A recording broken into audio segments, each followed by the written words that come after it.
I get dizzy.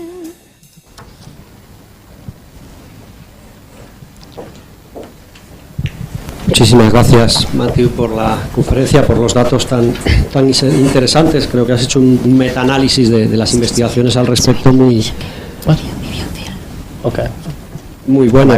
Y sobre todo, te agradezco especialmente el esfuerzo de dar la charla en castellano, porque sé lo que supone dar una conferencia en un idioma que no es el nativo, y de verdad que te lo agradezco muy especialmente, porque ha sido muy gratificante. Yo quisiera destacar de todo lo que has aportado el interés que tiene muchas veces para el debate, el no focalizar la cuestión del tamaño de la clase exclusivamente en el tamaño de la clase, sino evidentemente en el cruce de esa variable con otras que me parecen esenciales y que has mencionado y que muchos estudios determinan como esenciales en la calidad de la enseñanza, que es el profesor.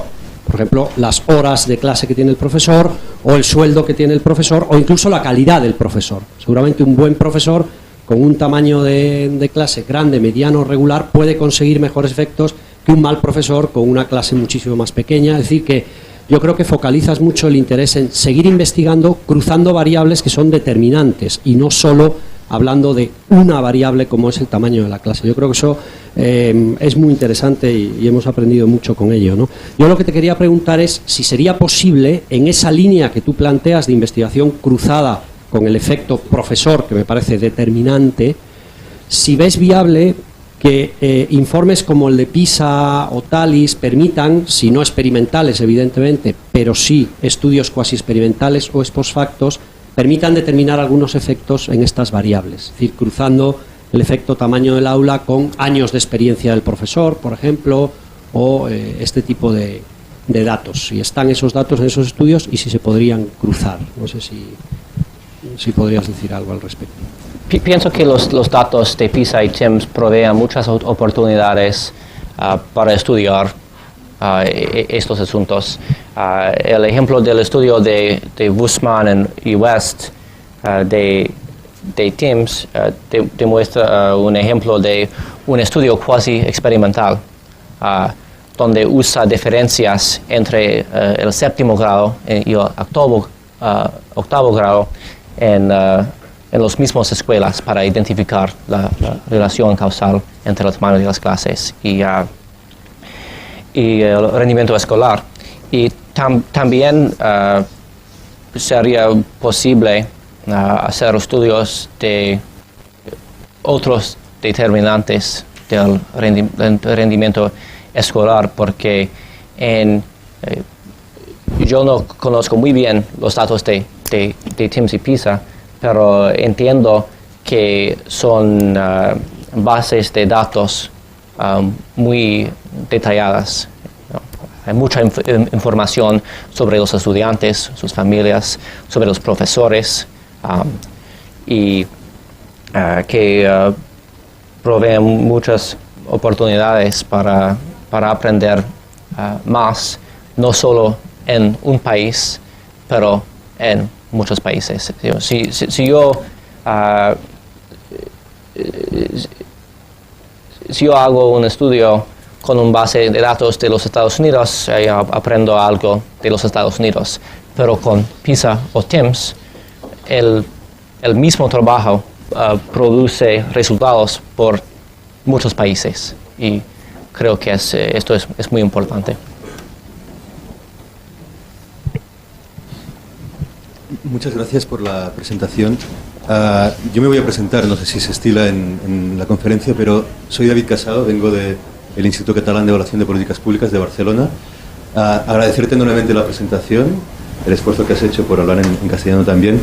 Son solo dos preguntas de reflexión. La primera es demostrar mi envidia sana por de dónde vienes y los trabajos que tenéis sobre esto, porque es fácil decir cuál es la evidencia en España sobre estas cuestiones y es ninguna. O sea, no sabemos nada relevante en cuanto al tamaño de las clases, sus efectos sobre el rendimiento académico con los estándares de rigor evaluativo que tú has mostrado hoy en esta conferencia. No sabemos nada, ¿sí?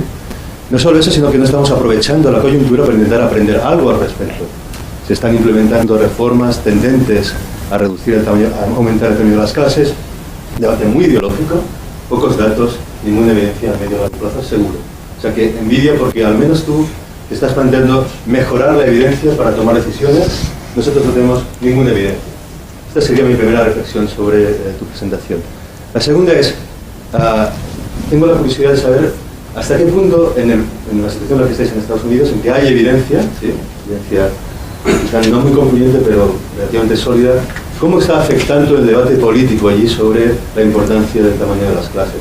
Tú has planteado, deberíamos avanzar hacia buscar otras estrategias, quizás que son más coste efectivas, ¿no? Esto la comunidad política lo está recibiendo de buen agrado, siguen haciendo lo de hace 10 años, 15, disminuyendo el tamaño de las clases, aunque es muy costoso. ¿Podrías también ilustrarnos, cuando tienes la evidencia, el segundo paso que es actuar sobre, ¿no?, la formulación de políticas, qué está ocurriendo en Estados Unidos? Muchas gracias. El problema en los Estados Unidos es que el debate ahí también es muy ideológico. Y la mayoría de la gente y los políticos tienen sus opiniones y buscan estudios que apoyan sus opiniones.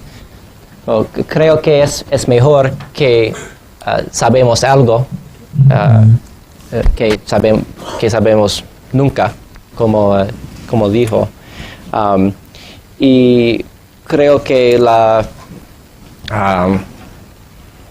el total de la evidencia a través del tiempo ayudará a tomar decisiones mejores. Pero la política en general no respecta la evidencia, ¿sí? Y hay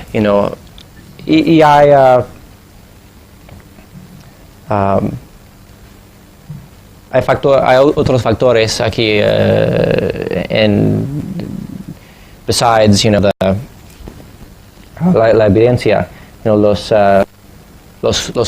Las organizaciones de profesores quieren más miembros, es mejor para ellos, y para ellos tamaños, clases más pequeñas es mejor, porque creen que es mejor y es mejor para la organización.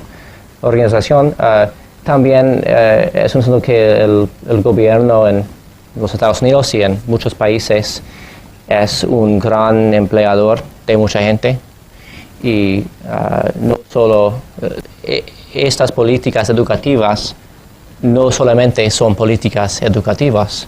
En una época de una gran recesión, también son políticas económicas. Si crean que clases más pequeñas no son lo mejor uso de recursos públicos limitados, todavía puede ser que no quiere despedir a mucha gente durante una crisis económica. Entonces, es muy complicado. Bueno, muchas gracias, Matthew, por tu presentación. Yo soy Luis Sand, aquí del Instituto de Evaluación Educativa, y me quería referir a una información que has proporcionado acerca de los estudiantes que un profesor atiende por día y cómo esa cifra se ha ido reduciendo los últimos años en los Estados Unidos. Más que lo que un profesor puede atender por día, yo estaba interesado en si hay algún estudio de cuál sería el número, el tamaño ideal o óptimo de estudiantes que puede atender un profesor en sus clases. No en una clase aislada, sino en conjunto. Estamos hablando de matemáticas o de lectura o de otras clases, educación física o ciencias, donde, por lo menos aquí en España, un profesor puede atender actualmente cerca de 200 o 250 alumnos en conjunto. Claro, eso a mí particularmente me parece un número elevado. ¿Existe alguna idea acerca de esto en algún estudio particular? No conozco algún estudio particular en este asunto, pero estoy de acuerdo que es muy importante estudiar, porque los efectos del tamaño de las clases puede ser porque de lo que ocurre en cada clase, pero también el trabajo del profesor, el tiempo que el profesor tiene para calificar y ayudar a cada estudiante sí, exactamente.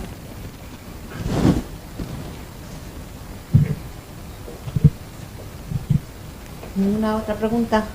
Bueno, pues muchas gracias, Matthew, por haber venido a visitarnos y por habernos hecho esta presentación tan interesante. Muchas gracias a ustedes.